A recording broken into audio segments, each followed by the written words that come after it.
This quack and bullshit. How can you say that my husband came and sat in the speaker's chair? Tough words from a leader facing the heat of censure as her political enemies appear to have an upper hand in the battle for supremacy at the East African Legislative Assembly.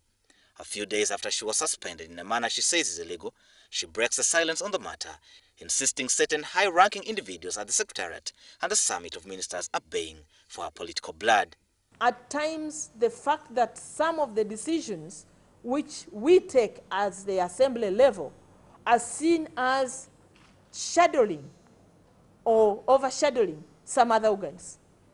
For instance, when we agreed that we should approach the summit to request that let the East African Legislative Assembly be the one to take the sensitization. The speaker also reveals that her war started when she resisted attempts to have Congolese rebel outfit, the M23, granted an opportunity to appear before a committee of the House, a matter she says is irregular. 3 of the members who sit on the Committee of Regional Affairs, one of whom was the chairperson, and they came to request me that they wish to have a rebel group called M23 come to meet the committee. I was very, very, very emphatic. I said, no, I cannot see how a rebel group can come to meet a committee of parliament. The speaker, who appears to carry a heavy bag of factors pulling her down, also says her competitor for the speaker's slot has kept the fight raging years after she was trounced. You remember after her throwing the bouquet of flowers to Right Honorable Elia Kategaya, the late, she went ahead and said, Uganda has lost.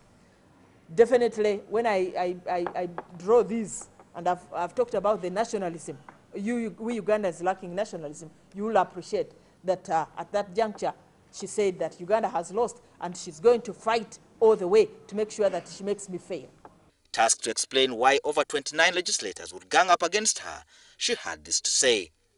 The per diem is for 2 weeks, or 2 or 3 weeks. They get the per diem for 2 weeks, and they sit in only for perhaps a week, or 3 or 4 days. Zziwa as well faced questions as to how she lost her right-hand woman, Nusra Tiperu, a factor she alleges emerged after a botched attempt by the legislator to secure attendance at the assembly, an allegation Tiperu has not been able to respond to as she was out of reach. With cracks appearing in the opinions regarding the integration process, the speaker reveals why she thinks she's being targeted. Some people have even gone ahead to start moving that let's move the East African Legislative Assembly headquarters from Arusha.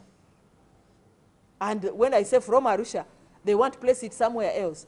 And why? Because they say maybe one partner state where Arusha is not very, very upcoming in issues of the East African community integration.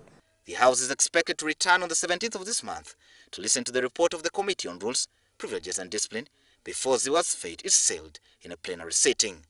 Sabit Joseph, WS Television.